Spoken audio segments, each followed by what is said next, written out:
Seaplane പദ്ധതിക്ക് aviation വകുപ്പിന്റെ അനുമതി ലഭിച്ചതായി ടൂറിസം പൊതുമരാമത്ത് വകുപ്പ് മന്ത്രി PA മുഹമ്മദ് റിയാസ്. 48 സീപ്ലെയിൻ റൂട്ടുകളാണ് കേരളത്തിനായി അനുവദിച്ചിരിക്കുന്നത്. കേരളത്തിൽ സീപ്ലെയിൻ പദ്ധതി ആരംഭിക്കാൻ തുടർച്ചയായ ഇടപെടൽ നടത്തുമെന്ന് നേരത്തെ തന്നെ സൂചിപ്പിച്ചിരുന്നു. ഫേസ്ബുക്ക് പോസ്റ്റിലൂടെയാണ് സീപ്ലെയിൻ പദ്ധതി യാഥാർത്ഥ്യമാകാൻ പോകുന്ന വിവരം മന്ത്രി മുഹമ്മദ് റിയാസ് അറിയിച്ചത്. കാർ കനാലിലേക്ക് മറിഞ്ഞ് ഡോക്ടർക്ക് ദാരുണാന്ത്യം. വൈക്കം തൊട്ടുവക്കത്ത് KV കനാലിലേക്ക് കാർ മറിഞ്ഞുണ്ടായ അപകടത്തിൽ ഒറ്റപ്പാലം സ്വദേശി 33 വയസ്സുള്ള ഡോക്ടർ അമൽ സൂരജ് ആണ് മരിച്ചത്.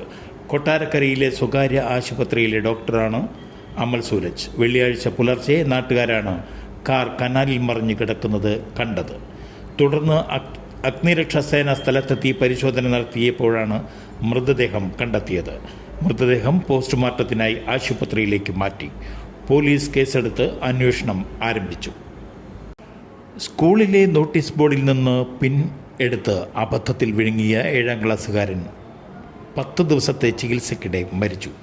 ഒഡീഷയിലെ കാണ്ടമാൽ ജില്ലയിലെ ദാരിംഗ്ബാദി പ്രദേശത്താണ് ദാരുണ സംഭവം നടന്നത്. ഫുൽബാനിയിലെ ആദർശ വിദ്യാലയത്തിലെ വിദ്യാർത്ഥിയായ തുഷാർ മിശ്രയാണ് മരിച്ചത്. സംഭവം ഒക്ടോബർ 15-നാണ് ഉണ്ടായത്. തുഷാർ അബദ്ധത്തിൽ പിൻവിഴുങ്ങിയതാണ് പ്രാഥമിക വിവരം. സംഭവത്തിന് പിന്നാലെ സഹപാഠികളോടൊപ്പം അധ്യാപകരായ സീമയെയും ഫിറോസിനെയും കൂട്ടി കാര്യമറിയിച്ചെങ്കിലും അവർ അത് ഗൗരവമായി എടുത്തില്ലെന്നാണ് ആരോപണം. കുട്ടികൾ നുണ പറയുകയാണെന്ന് പറഞ്ഞ് അധ്യാപകർ അവരെ അവഗണിക്കുകയും തുഷാറിന് ഭക്ഷണവും വെള്ളവും നൽകുകയും ചെയ്തുവെന്നാണ് പരാതിയിൽ പറയുന്നത്. ഇതിൻ്റെ ഫലമായി പിൻ കൂടുതൽ ആഴത്തിലേക്ക് പോയതായി കരുതപ്പെടുന്നു. വൈകുന്നേരം വീട്ടിലെത്തിയപ്പോൾ കുട്ടിക്ക് ശക്തമായ വയറുവേദന അനുഭവപ്പെട്ടു. വീട്ടുകാർ ആശുപത്രിയിൽ എത്തിച്ചപ്പോഴാണ് എക്സ്റേ പരിശോധനയിൽ ശ്വാസകോശത്തിന് സമീപം പിൻ കുടുങ്ങിയതായി കണ്ടെത്തിയത്. ഗർഭചിത്ര ഗുളിക കഴിച്ചതിന് പിന്നാലെ 8ാം മാസത്തിൽ പ്രസവിച്ച യുവതിയുടെ കുഞ്ഞു മരിച്ചു. മൃതദേഹം ക്വാറിയിൽ തള്ളി. സംഭവത്തിൽ ആറ്റൂർ സ്വദേശി സ്വപ്നയ്ക്കെതിരെ ചെറുതുരുത്തി പോലീസ് കേസെടുത്തു. ഒക്ടോബർ 11-നായിരുന്നു കേസിനാസ്പദമായ സംഭവം. ഗർഭിണിയാണെന്ന വിവരം യുവതി വീട്ടുകാരിൽ നിന്നോ മറച്ചുവെക്കുകയായിരുന്നു.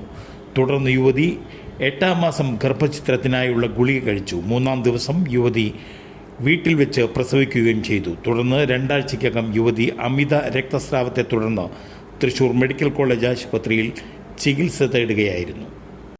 ഒരിടവേളയ്ക്ക് ശേഷം സംസ്ഥാനത്ത് സ്വർണ്ണവിലയിൽ വീണ്ടും വർധന. ഗ്രാമിന് 110 രൂപയുടെ വർധനയാണ് ഇന്നുണ്ടായത്. 1 ഗ്രാം സ്വർണത്തിൻ്റെ വില 11,245 രൂപയാണ് ഉയർന്നത്. പവൻ്റെ വിലയിൽ 880 രൂപയുടെ വർധന ഉണ്ടായി. 89,960 രൂപയാണ് സ്വർണ്ണവില.